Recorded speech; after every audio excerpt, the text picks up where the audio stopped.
Bien, vamos a continuar entonces un poquito con la clase que nos ha quedado sobre estructura atómica de la materia. Vamos a continuar entonces con la diapositiva.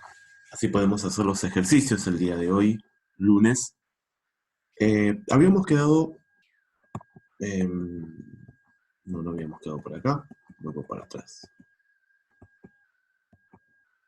Vamos a retomar desde acá. Habíamos dicho entonces que, bueno, en el modelo atómico de Bohr, lo que decíamos era que el electrón no posee cualquier valor de energía, sino valores determinados de energía. O sea, está girando en niveles energéticos con una determinada energía y que esa energía no cambiaba si el electrón permanecía en esa órbita o en ese nivel de energía. Los electrones solo pueden girar alrededor del núcleo positivo en determinadas órbitas denominadas niveles de energía. Cuando el electrón gira en la órbita más próxima al núcleo, se encuentra en su estado más estable, estado fundamental, y cuando un electrón salta de un nivel a otro, inferior, tiene que perder energía, porque dijimos que los niveles que se alejan del núcleo tienen más energía y los niveles que están más cerca del núcleo tienen menos energía. Entonces la tienen que perder. Si pasan de un nivel energético superior a un nivel energético inferior, tienen que perder ese exceso de energía y lo hacen emitiendo radiación luminosa, que esa radiación luminosa es característica, ¿sí?, de cada elemento químico y de cada transición de electrones que se genera, y cuando salta de un nivel superior a un nivel superior de energía, tiene que absorber energía, ¿sí? Y esa cantidad de energía que se absorbe o que se libera es característica, ¿sí? Es una energía determinada, ¿sí?, definida. Bien, y acá tenemos el ejemplo. Entonces, cuando salta de un nivel energético inferior a uno del nivel energético superior, ¿sí?, estos son los niveles de energía y este es el núcleo atómico, entonces fíjense que el electrón debe absorber energía. Y cuando pasa de un nivel energético superior a un nivel energético inferior, fíjense que el electrón libera energía, ¿sí? Libera energía en forma de radiación. A esto se le llama emisión y al caso anterior se le llama absorción, ¿sí? El átomo absorbe, ¿sí? El elemento tiende a absorber una radiación como causa de estas transiciones electrónicas que se generan. O el átomo tiende a liberar radiación como consecuencia de estas transiciones electrónicas que se generan. Bueno, entonces el modelo atómico de Bohr indica que en el núcleo está combinado, como dijo Rutherford en su momento, la masa atómica, porque ahí están contenidos los neutrones y los protones, y tiene carga positiva, y la masa está definida, la masa del átomo está definida por el núcleo, y después girando en las órbitas permitidas, en estas órbitas, ¿sí?, alrededor del núcleo, los electrones, ¿sí?, en los niveles de energía. Fíjense, N1, N2, N3 y así sucesivamente. Donde N3 tiene mayor contenido energético que N1, ¿sí? Y cuando un electrón tiende a pasar desde un nivel energético superior a uno inferior, tiende a perder energía y este delta significa variación de energía, y esto sería como la constante de Planck por la frecuencia, ¿sí? Que es una forma de definir a la energía que se va absorbiendo, se va perdiendo, ¿sí? Bueno, entonces habíamos dicho que el número de protones es igual al número de electrones en un átomo eléctricamente neutro. Estamos repasando esto. Eh, Como consecuencia, los átomos son eléctricamente neutros, ¿no? La carga neta es cero, ¿sí? Y dijimos que el número atómico informaba el número de protones y se lee directamente de la tabla periódica, y nosotros lo definimos como el Z. Z es igual al número de protones. Vamos a ver qué sigue. Por ejemplo, acá en este caso tenemos un Z de 6, y esto me está indicando que está en la tabla periódica como un número atómico de Z de 6, y me está indicando que tiene en su núcleo 6 protones, ¿no? Bien. Bueno, estamos hablando del átomo de carbono. Si hablamos del número másico, estamos hablando de que nos informa sobre el número de protones y el número de neutrones que se encuentran en el núcleo. Y nuevamente les voy a decir que el número másico no se encuentra en la tabla periódica. En la tabla periódica está la masa atómica relativa, no el número másico. Basta. Bien, perdón. El número másico, entonces, no sería de la tabla periódica, como dijimos, y lo definimos como A. A es el número de protones más el número de neutrones. ¿Sí? Y entonces nosotros definimos a un átomo, ¿sí?, como el elemento químico, que está representado por la letra X en este caso, el número másico arriba y el número atómico abajo. ¿Sí? Esta es la notación adecuada de un átomo que nosotros vamos a escribir. Y dijimos, si tenemos el caso del sodio. El sodio tiene, por ejemplo, un número másico de 23 y un número atómico de 11. ¿Qué me está diciendo? Como yo veo el símbolo químico del sodio y no veo ninguna carga en este lado, entonces asumo de que el átomo es eléctricamente neutro. ¿Esto qué quiere decir? Que el número de protones es exactamente igual al número de electrones. Por lo tanto, como yo sé que Z es el número atómico y representa o indica el número de protones, entonces este átomo tendrá 11 electrones y 11 protones, por ser eléctricamente neutro.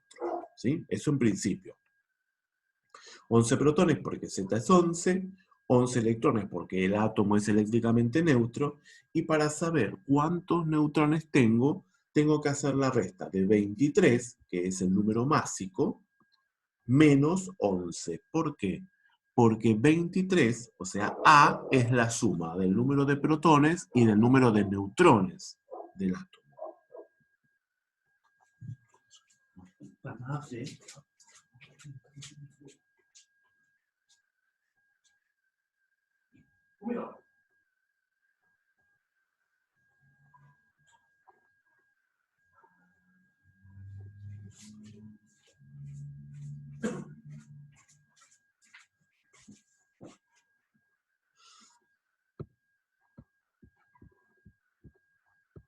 Continuamos entonces.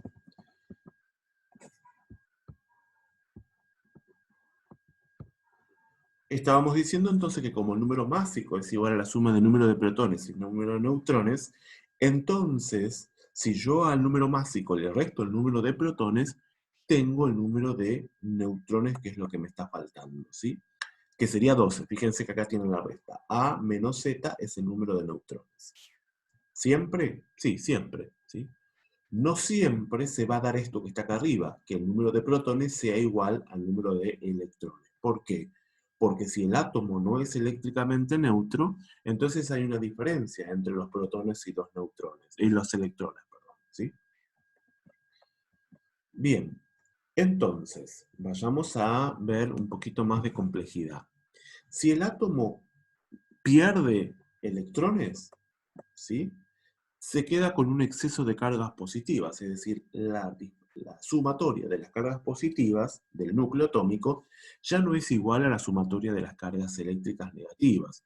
Entonces, el átomo se transforma en una especie que nosotros le vamos a llamar ión, ¿sí? El ión es una especie cargada eléctricamente, ¿sí? Un átomo cargado eléctricamente. Ya aún no es un átomo eléctricamente neutro. Y si el átomo está cargado con carga positiva, entonces se llama catión, ¿sí? En el catión hay un exceso de cargas positivas frente a las cargas negativas. ¿Por qué? Porque el átomo perdió un electrón.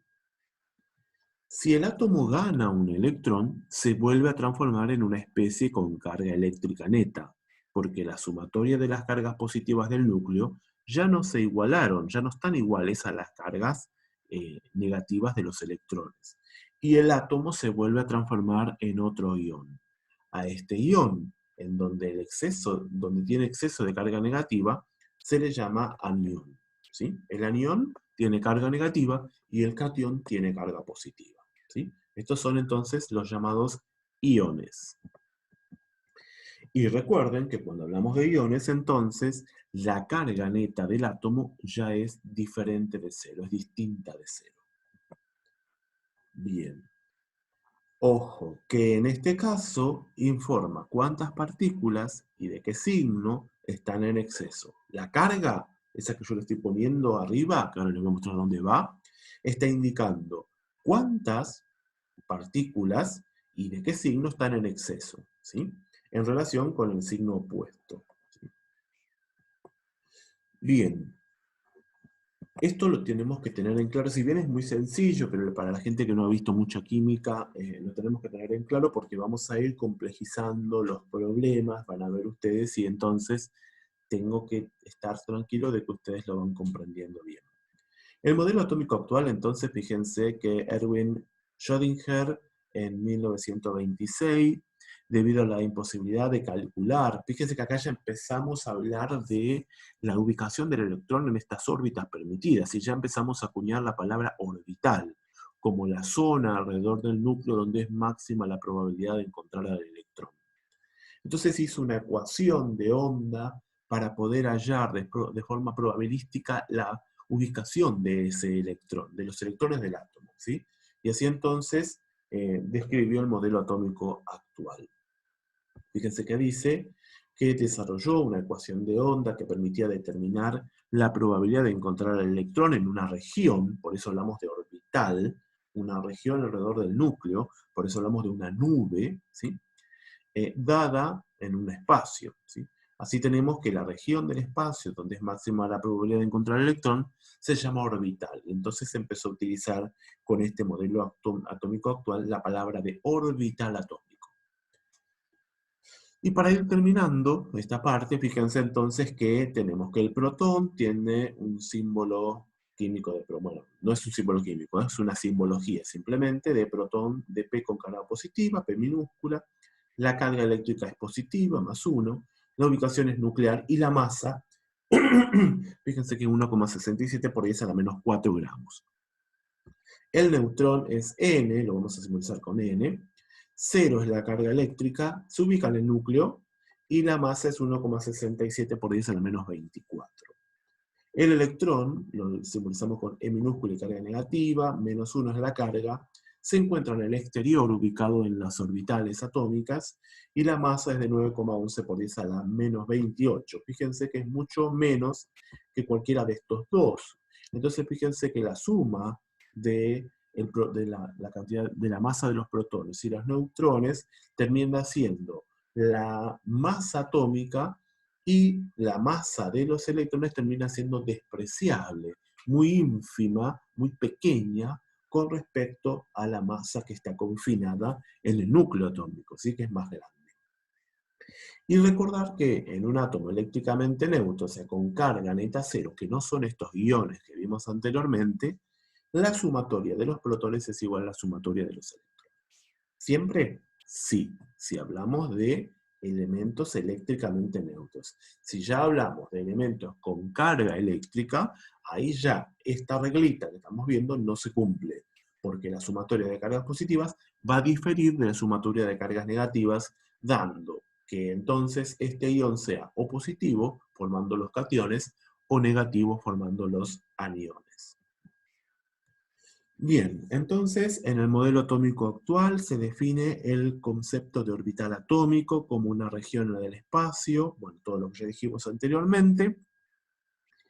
Y entonces, para describir cómo se ordenan los electrones del átomo, se considera que las orbitales se encuentran organizadas en niveles de energía. Estos niveles van del 1 al 7. Recuerden que el 1 es más cerca del núcleo atómico y el 7 está más alejado. Mientras más lejos están los electrones del núcleo, mayor es su nivel de energía, lo que dijimos anteriormente. Cada nivel de energía se divide en subniveles de energía, que eso lo vamos a ir charlando cuando hablemos de configuración electrónica, y un subnivel está compuesto por orbitales que tienen la misma característica dentro de un nivel de energía. Esto todo va a quedar más claro cuando hablemos de configuración electrónica, en donde vamos a hablar de niveles y subniveles de energía, ¿sí? Los niveles, recuerden, son estos N1, N2, N3, N4, N5. Esos son los niveles de energía. Y los subniveles los vamos a ir viendo, a ver si lo tenemos acá, no, no lo tenemos, lo vamos a ir viendo más adelante. Bueno, este es el modelo atómico actual, lo pasamos. Y acá tenemos cómo queda la estructura atómica. Bueno, no hablemos de estructura atómica, hablemos de la simbología, ¿sí? Cómo vamos a simbolizar una especie química encima. Vamos a hablar de especie química, no vamos a hablar ni siquiera de átomo. Porque si hablamos de átomo, estamos hablando de átomos eléctricamente neutros. Mientras que si hablamos de especie, hablamos de átomos, hablamos de cationes y hablamos de aniones, de cualquiera de las tres, eh, cualquiera de las tres cosas. Fíjense entonces, dijimos que A era el número atómico, la masa atómica, Z es el número atómico, y C, fíjense que aparece acá, es la carga, ¿sí? Cuando la sumatoria de las cargas positivas es igual a la sumatoria de las cargas negativas, C es 0, y no se pone nada. Ahora, cuando ya empiezan a diferir, C puede tener o carga positiva o carga negativa. Se puede ser un positivo o un negativo. Bien. La masa atómica, entonces el número total de protones y neutrones, el número atómico, el número total de electrones, de protones o electrones, siempre y cuando que consideremos a un átomo eléctricamente neutro. Si no, esto no es así. Y la carga puede tomar valores positivos o valores negativos. Puede ser 1, puede ser más 1, más 2, más 3, menos 1, menos 2, ¿sí? Puede tomar esos valores. Bien. Entonces, fíjense lo que dice, que el número atómico Z es el número de protones que el átomo tiene en su núcleo y es igual al número de electrones que giran en los orbitales atómicos siempre y cuando sean eléctricamente neutros. El número másico es el número entero, por eso no está en la tabla periódica, que se obtiene de la suma de los neutrones y los protones, es decir, el número total de partículas nucleares. Muy interesante.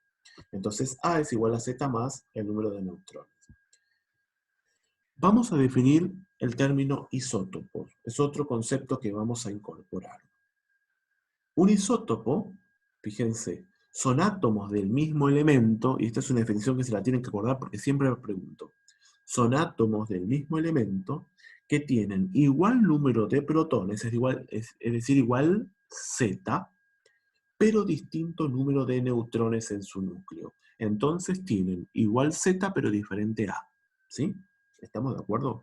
¿Por qué tienen diferente A? Y porque A es la suma de los protones y los neutrones. ¿Sí? Bien.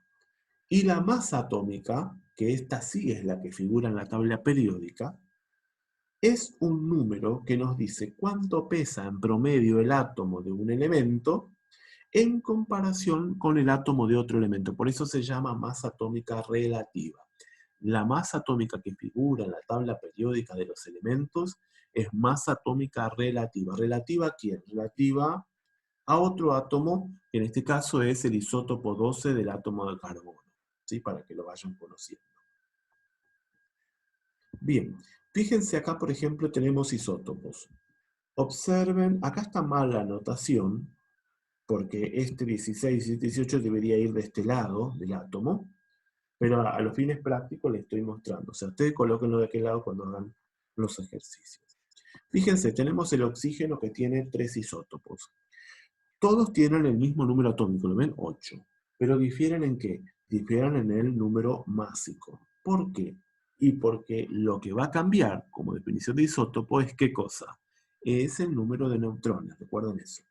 Entonces, fíjense, el número másico 16, 17, 18, la masa isotópica, la masa, cuánto pesa, fíjense, acá lo define como UMA, unidad de masa atómica, significa UMA. Fíjense, pesa 15,9949, 16,9991, 17,9991. Y fíjense la abundancia isotópica. La abundancia isotópica es, me define qué proporción, qué cantidad en porcentaje de ese isótopo está presente. ¿Sí? Entonces fíjense que el que más abunda, ¿ven? Es el isótopo 16. Y lo vamos a llamar así 16, 17, 18 porque el número atómico es el mismo. Entonces vamos a nombrarlo a los isótopos por su número másico. Fíjense, el isótopo 16, el isótopo 17, el isótopo 18. El más abundante es el isótopo 16, ¿lo ven? Tiene una abundancia del 99,76% y un peso, ¿sí? Una masa atómica de 15,9949. ¿Sí? Mientras que El que le sigue es el 0,21, que tiene una masa, el 18 sería, que tiene una masa de 17,99, y el que es menos abundante en la naturaleza, ¿sí?, es el de 17, el isótopo 17, con una masa de 16,99. ¿Está bien? Si ustedes van a la tabla periódica del átomo y observan el átomo de oxígeno y se fijan cuánto pesa, cuál es la masa atómica relativa del átomo de oxígeno, van a ver que es cercano a 16, 15,99 o 16, depende de la tabla. Y van a darse cuenta que el peso, o sea, la masa atómica relativa que está figurando en la tabla periódica, se acerca mucho más a aquel isótopo más abundante. ¿Lo ven? Al 16, que tiene una abundancia isotópica del 99,76. ¿Sí? A ese átomo, perdón, a ese isótopo se acerca mucho más el peso, la masa atómica relativa que van a ver ustedes en la tabla periódica. ¿Por qué? Porque es el que contribuye con mayor cantidad a la composición total del oxígeno. ¿Qué me está diciendo esto? Que el oxígeno existe en la naturaleza como una mezcla de tres isótopos: el isótopo 16, el isótopo 17 y el isótopo 18. ¿En qué difieren estas tres cosas? Solamente en el número másico, ¿sí? ¿Por qué? Porque cambian solamente el número de neutrones, ¿sí? Y en función de cuánto abunda, o sea, qué proporción de este isótopo está presente en la naturaleza, fíjense que uno abunda mucho más y otro abunda mucho menos, ¿sí? Entonces, dependiendo de cómo se compone esta composición centesimal, si quieren llamarla, de los isótopos que conforman al oxígeno, ¿sí?, vamos a hablar entonces de que la masa que vamos a encontrar en la tabla periódica, la masa atómica relativa, se va a acercar mucho más a la masa del isótopo más abundante. ¿Lo ven? En este caso, a este. Vayan haciendo como ejercicio, a medida que vayan viendo los problemas, que esto es así, ¿sí? Que van a ver que la masa atómica relativa del elemento se acerca mucho más a la masa atómica del isótopo más abundante, ¿sí? Muy bien. Espero que se haya entendido bien, y si no, me preguntan el lunes. Acá tenemos entonces para hacer, pero esto es más o menos lo que estuvimos haciendo en la clase pasada. Fíjense, acá tenemos resuelto un cuadrito, y acá tienen para resolver ustedes si quieren. Pero tenemos, por ejemplo, para el cloro, en donde tenemos 37 como número másico y 17 como número atómico. Entonces tenemos 17 como Z, y como A tenemos 37, el número de protones es 17, y el número de neutrones termina siendo 37 menos 17, que serían 20. Yo creo que esto queda más que claro, sobre todo en los elementos eléctricamente neutros. El problema quizás empieza a aparecer cuando los elementos ya no sean eléctricamente neutros, es decir, cuando tengamos exceso o defectos de cargas eléctricas, ¿sí? O sea que esto lo vamos a dejar, les dejo para que ustedes lo hagan. Si tienen dudas, me preguntan. Y acá les dejo una preguntita, ¿sí? Dice, estructura atómica de la materia. Bueno, indique cuál de las opciones es la correcta, ¿sí? Y dice, una partícula de hierro cargada con, fíjense que tiene dos cargas positivas, ¿sí? O sea que no es un átomo eléctricamente neutro, es un catión.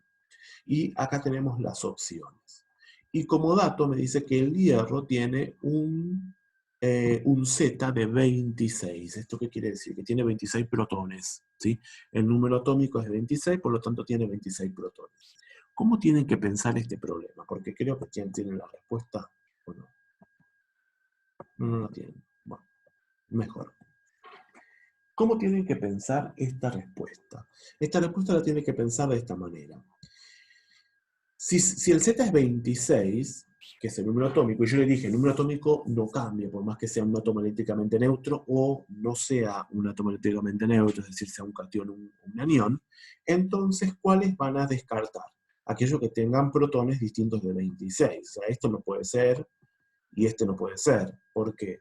Y este tampoco, 28 tampoco, porque el Z define al elemento, ¿sí? Entonces siempre va a ser el mismo. El que va a cambiar es el número de electrones, ¿sí?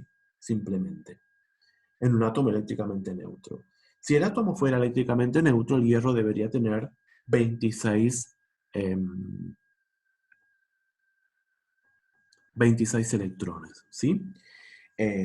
Y en este caso, como no es eléctricamente neutro, fíjense que perdió estos dos más, quiere decir que en el núcleo hay un exceso de carga positiva frente a los electrones que están girando alrededor del núcleo, ¿sí? El átomo perdió 2 electrones. Entonces, si tiene 26 protones, y siempre los va a tener, ¿cuántos electrones tiene girando a su alrededor?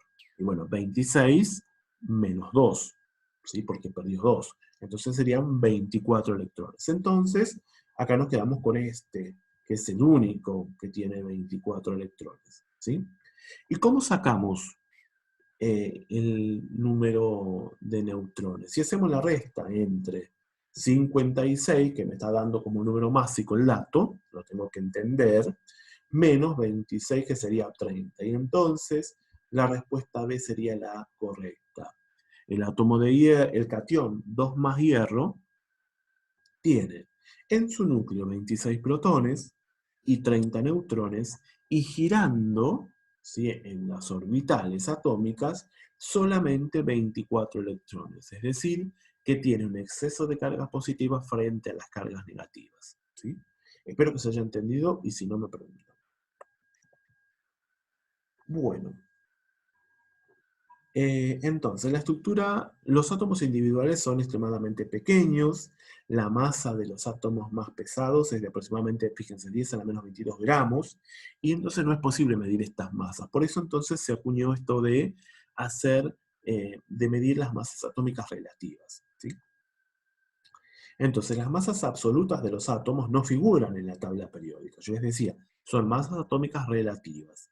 En la tabla periódica figuran las masas atómicas relativas. Esto quiere decir que sus valores fueron determinados en relación a la masa absoluta de otro átomo que se toma como referencia, el isótopo más abundante del átomo de carbono, ¿sí? Es decir, el isótopo 12. El isótopo 12 es, ¿cómo es? El número másico, ¿verdad?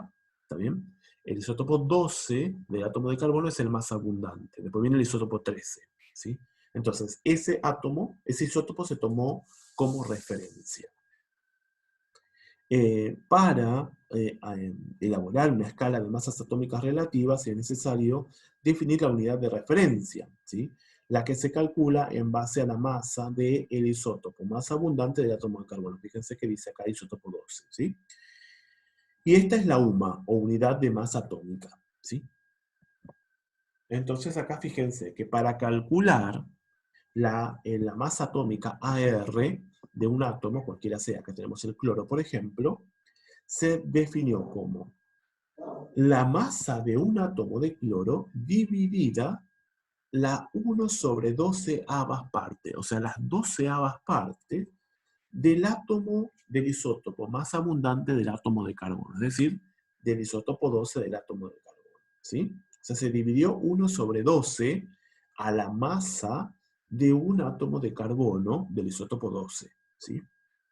¿Está bien?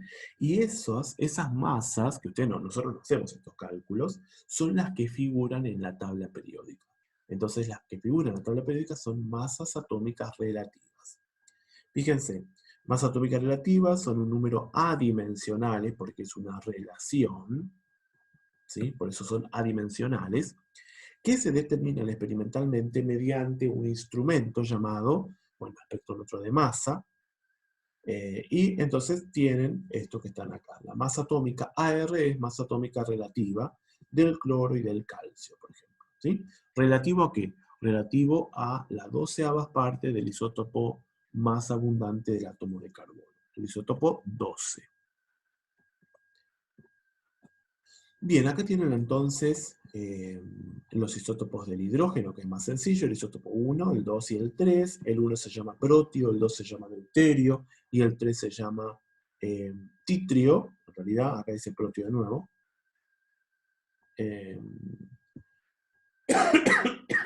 y fíjense que en este caso, si tenemos un electrón y un protón, tenemos así. Acá tenemos dos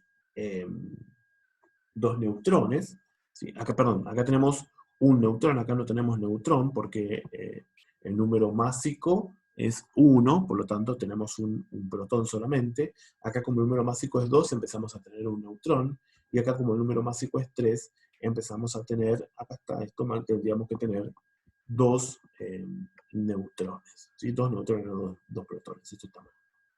Esto no lo tomen porque está mal, me acabo de dar cuenta. Acá tendríamos que tener, ¿sí?, 2 neutrones, acá un neutrón y acá ningún neutrón.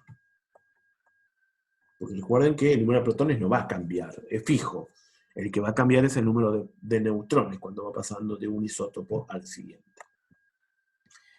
Esto es lo mismo, la mayoría de los elementos se encuentran en la naturaleza como una mezcla entre 2 a 10 isótopos. La masa atómica de la mezcla de isótopos depende de la masa atómica de los isótopos individuales y el porcentaje de cada uno de ellos en la mezcla. Y la masa atómica que figura en la tabla periódica se determina midiendo con espectrometría de masa los porcentajes numéricos de las masas atómicas de los isótopos de los elementos en las muestras naturales, ¿sí? Lo que ya habíamos charlado anteriormente. Y acá tienen dos ejemplos. El cloro, que existe en la naturaleza como isótopo 37 y isótopo 36, con sus masas y con sus abundancias. Y fíjense que se acerca más, la masa atómica relativa que figura en la tabla periódica, se acerca más a la masa isotópica del más abundante, ¿sí? 75,53% de la abundancia isotópica, frente a 24. Y acá tenemos otro elemento químico con sus diferentes masas y sus abundancias isotópicas. Bien, para ir terminando, entonces los átomos con igual Z pero distinto a A se llaman isótopos. Ahí tienen algunos ejemplos para el átomo de carbono, ya lo ven ustedes solitos. Y el porcentaje de abundancia isotópica informa cuántos átomos de cada clase se encuentran por cada 100 átomos de elementos tomados de la naturaleza. Tomo 100 átomos de ese elemento y miro cuántos son de isótopo 12, cuántos son de isótopo 13 y cuántos son de isótopo 14 en el caso del carbono, y así defino la abundancia isotópica, ¿sí? Así defino, bueno, abunda más el isótopo 12, le sigue el isótopo 13 y muy poquito abunda el isótopo 14. Y así conformo la mezcla de isótopos del átomo de carbono, ¿sí? Bueno, las moléculas iones, entonces dijimos que los iones son partículas cargadas eléctricamente, pueden ser cationes o aniones.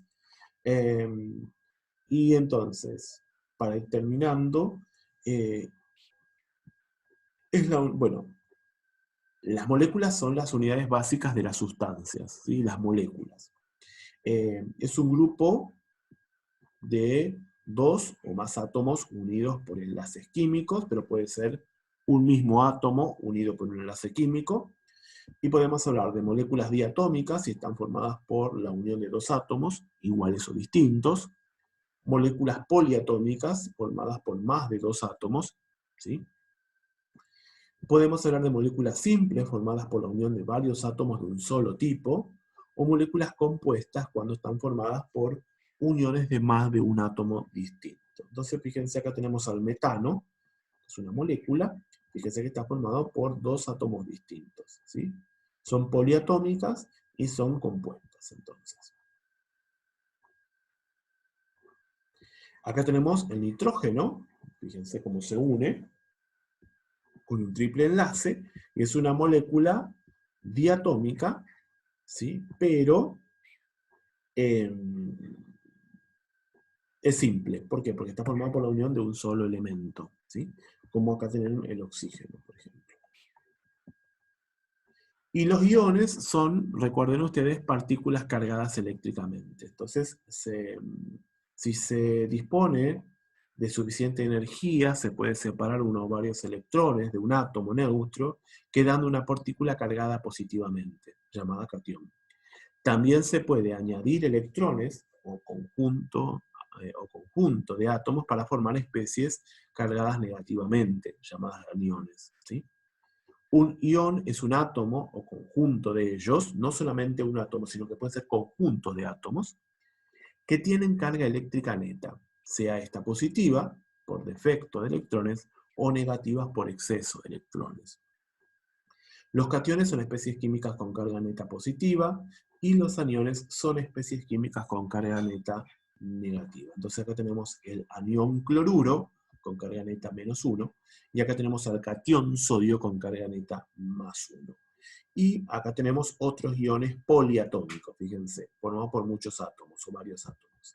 El amonio, que es un catión, el fosfonio, que es un catión, el arsonio, también un catión, y el hidronio, que también es un catión. ¿Sí? Son todos cationes, ¿sí? Que tienen exceso de cargas positivas frente a las cargas negativas. Simplemente para que sepan que no solamente hablamos de cationes o aniones monoatómicos, sino que también hay poliatómicos. Fíjense en el caso del sodio. El caso del sodio, el sodio tiene un exceso de carga positiva frente a las cargas negativas, esto es un catión. Y esto ya lo habíamos definido. 11 como número atómico, 23 como número básico. Entonces, tiene en su núcleo 12 neutrones, porque no va a cambiar, 12, 23 menos 11. Tiene 11 protones, porque no va a cambiar, porque es su constitución, pero ¿cuántos electrones tiene? Y tiene uno menos, entonces en lugar de tener 11 protones, tiene 10. ¿Sí? Fíjense que hay una carga positiva que no se contrarresta con la carga negativa. ¿Sí? Por eso tiene un exceso de carga positiva frente a las cargas negativas.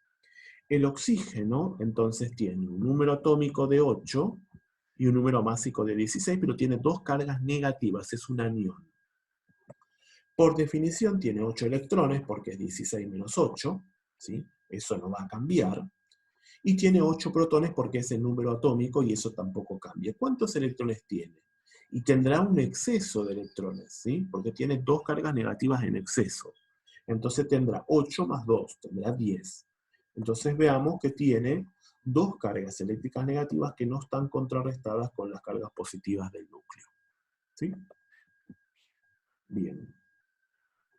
Para terminar, espero que esto sí sea para terminar, tenemos la fórmula o la ecuación de formación de un catión. Para sacarle un electrón, ¿cómo hacemos? Fíjense, tiene entonces 23 y 11, pero con carga eléctrica 0, y le saco un electrón. ¿Sí? Entonces el electrón lo coloco de este lado de la ecuación. La flechita indica que esto va para allá. ¿Sí? Y ecuación de formación del anión, entonces lo mismo, ¿sí? Pero como como el átomo toma dos electrones, entonces los electrones van de este lado de la flecha, ¿sí? No van de este otro lado, porque toma electrones. Acá el átomo pierde electrones, por eso va del lado contrario de la flecha, ¿sí? Bien, esto ya lo habíamos dicho. ¿Sí? Entonces las partículas con igual número de electrones, esto es algo muy importante, ¿eh? Fíjense ustedes acá, que el sodio más 1 tiene 10 electrones y el oxígeno 2 menos también tiene 10 electrones. Entonces, el oxígeno, el anión oxígeno con dos cargas negativas y el catión sodio son especies isoelectrónicas. ¿Qué significan estos? Que estas especies tienen la misma cantidad de electrones. ¿Sí? Dos especies son isoelectrónicas si y solo si ellas tienen la misma cantidad de electrones. ¿Está bien? Entonces, hagan la cuenta, fíjense, chequéenlo. Pero esta especie y esta especie, ambas tienen 10 electrones. Entonces, ¿qué relación hay entre ellas dos? Son especies isoelectrónicas. Bien, no sé cuánto tiempo me está quedando. Bueno, continuamos. Masa molecular relativa. Esperen que quiero ver. Ah, ya terminamos. Masa molecular relativa. La masa molecular relativa de una sustancia es el cociente entre la masa medida de una molécula y la UMA, o sea, cuánto pesa una UMA. Indica cuántas veces es más pesada una molécula que la UMA en realidad. ¿Sí? ¿Cómo calculamos las masas atómicas, masas moleculares relativas? Fíjense, para hablar de la masa molecular, fíjense que es MR lo que ponemos ahora, del cloro, la molécula cloro, es multiplicar dos veces, multiplicar por 2, la masa atómica que figura en la tabla periódica. Por eso es 70,90. El MR del agua, la masa molecular relativa del agua es, tenemos que ver la fórmula. Y decimos, entonces, ¿cómo está formado? Está formado por dos hidrógenos y un oxígeno. Entonces, multiplico 2 por la masa atómica relativa del átomo de hidrógeno más lo que es la masa atómica relativa del átomo de oxígeno, ¿sí? 16, y me da 18. ¿Sí? En el caso del cloruro de sodio, que no es una molécula neta, es una especie iónica, ¿cómo calculo el MR, ¿sí?, del cloruro de sodio? Y bueno, sumo la masa atómica relativa del sodio más la masa atómica relativa del cloro que figura en la tabla periódica. Y me da 58,45. ¿Sí? Y recuerden que, bueno, si bien son números adimensionales, nosotros le vamos a poder poner unidades después más adelante cuando hagamos los cálculos. ¿Sí? Espero que esto quede bien claro y si no, bueno, los ejercicios les remito para que puedan hacerlos. Bueno, y para terminar entonces, cantidad de sustancia. El número de Avogadro que habíamos definido anteriormente, que lo vamos a ir charlando más adelante también, tiene que ver con que es un número constante que indica el número de átomos o especies químicas, porque no tiene por qué ser solamente átomos, pueden ser moléculas, pueden ser iones, pueden ser lo que quieran, electrones, eh, el número de átomos de carbono que hay exactamente en 12 gramos del isótopo más abundante de este átomo, ¿sí? El isótopo 12. ¿Sí? Esto es el número de Avogadro. ¿Sí? Avogadro vio cuántos números, cuál es el número de átomos de carbono que están presentes en 12 gramos del isótopo más abundante del átomo de carbono. Y así lo definió este número de Avogadro, que es 6,022 por 10 a la 23 moles a la menos 1. ¿Sí? ¿Y cómo se define mol? Mol es la cantidad de materia que contiene tantos entes, y dice entes porque pueden ser átomos, moléculas, iones, electrones, lo que sea, elementales como átomos de carbono hay en 12 gramos del isótopo 12 de este elemento. ¿Sí? Bien, entonces fíjense que un mol de átomos de hierro contiene 6,022 por 10 a la 23 partículas de hierro. Un mol de moléculas de dióxido de carbono contiene la misma cantidad de moléculas. Un mol de electrones contiene la misma cantidad de electrones. Y un mol de iones contiene la misma cantidad de iones. ¿Sí? Este número está definido como la cantidad de partículas, la cantidad de átomos de carbono presente en 12 gramos de este isótopo más abundante, el isótopo 12. ¿Sí?